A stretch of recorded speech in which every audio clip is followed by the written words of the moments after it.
has a way of taking us to the mat. And it has a way of bringing up everything that seems to echo from our childhood. If that is something you relate to, then you're in the right space, because this video, this channel, is all about giving you the tools to move forward through divorce. And it's especially designed and focused on the importance of men's support through that process. But before we dive into the content today and talk more about the way to get through that past pain, those childhood traumas that we may or may not exist, or want to even admit that exist in the first place, I want to mention the course below. It's a 7-day divorce challenge. If you're lost in the fog of divorce, not sure where you want to go or who you are anymore, this will reset you, refocus you, and move you forward. Check it out. It's a free course, more or less. If you don't like it, money back, 100% guaranteed. Well, let's get back to the content on hand. So, in divorce, you can feel a lot of things. You might feel at the moment that you're not enough, that you messed this all up, you'll never be loved again. Well, if you feel any of those things, or it's crossed your mind at any point in time, most likely the case, you're rooted, or these feelings are rooted rather, in a place of your childhood, a place of not being enough, a place that we can teach you to bridge today. And you don't have to do anything crazy. It's a real simple technique. So stay around to the end to hear me out on this. So for many of us, divorce comes for a shock. And it comes for a shock because most divorces are filed by the woman. And that is rightfully so. They have a different communication style than us. And that different communication style leads us to a place of not hearing their bids for connection, not hearing the warnings and the pain that they feel. And ultimately, it leads them into finally and eventually making the decision that's best for them, or at least they feel so. And that's okay. That's a place that we have to come to acceptance with. It's a place that you will eventually come to that place of peace and acceptance, but it's going to take some time. And it's best to not move to the place where most men do, which is numbing that pain, but rather move to a place of focusing on you. And so today we're going to talk about one tool and technique to do that. And I'll just get right to it because we've mentioned it a couple times. I want you to go back to your childhood, but in a way that you may or may not have done before. For me, I had to go to my mom and ask for the childhood photos, and she gave me all of them in one go. It was really nice in that sense. It was kind of a time machine back to a time, well, that can be awkward. That can be not your greatest version of you, or someone that you're necessarily proud of. And so that's where the power lies. And what you're going to do is I want you to find the absolute worst photo in that stack.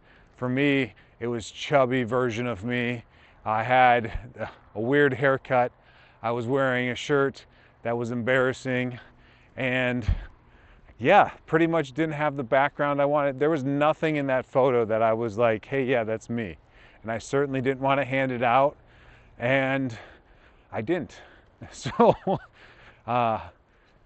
but the great thing about being a child is your parents help you through that process, no matter where you are. And they love you sometimes more so during those goofy, awkward phases than during the phases that we're proud of, or the portions or the looks that we wanted to have.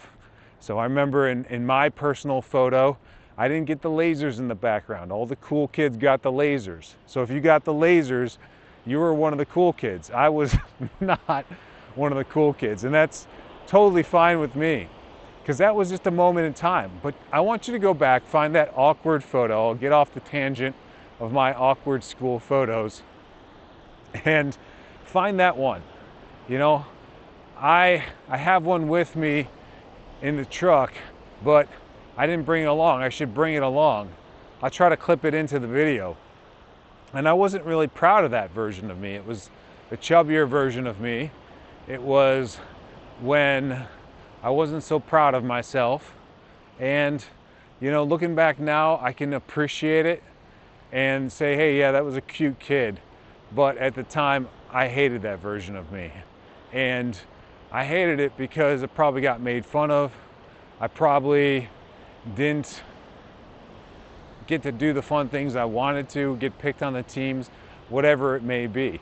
Maybe I was put in a math class I didn't want to be in. I don't know. But it's a powerful space because I want you to do something. That negative talk that you're having in your head right now for divorce, the I'm not enough, I'll never be loved again, it was all my fault. I want you to look at that little kid and try to talk to him like that. And see what happens. There's something powerful that most likely will happen here. And I know for me, it changed my whole life. It changed my view of the situation and how I was dealing with it. I no longer was so hard on myself because deep down inside, we are all that little kid still. We are all, in my case, little Benjamin. And in your case, little whoever you are. Maybe I'll meet you one day and you can tell me about this. But it had a profound effect for me and a profound impact for me to be able to have a conversation with a younger version of myself. Because nobody talks to a kid in the unloving ways that we talk to ourselves through and in divorce. Especially when it first happens. We're shocked. A lot of us move through the denial phase and blame ourselves. And it's unhealthy. It keeps us stuck. It keeps us not moving forward. When we're blaming somebody, when we're pointing the finger, you've probably heard this before, we always have 4 pointing back at us. And so the greater thing to do is to realize that you are not 100% of the cause, but you are 100% responsible in how you respond to what's happened. What has happened, what happened, and how you move forward, most importantly. That's your choice. That's no one else's. And anything you do from that point on, that's your responsibility.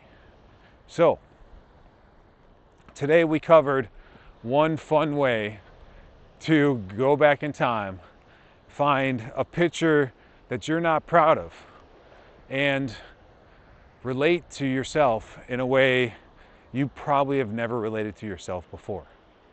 So,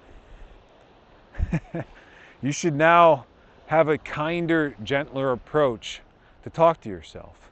Because ultimately, at the end of the day, while we are grown humans and men, we are still that little child inside. That little, in my case, Benjamin, in your case, you.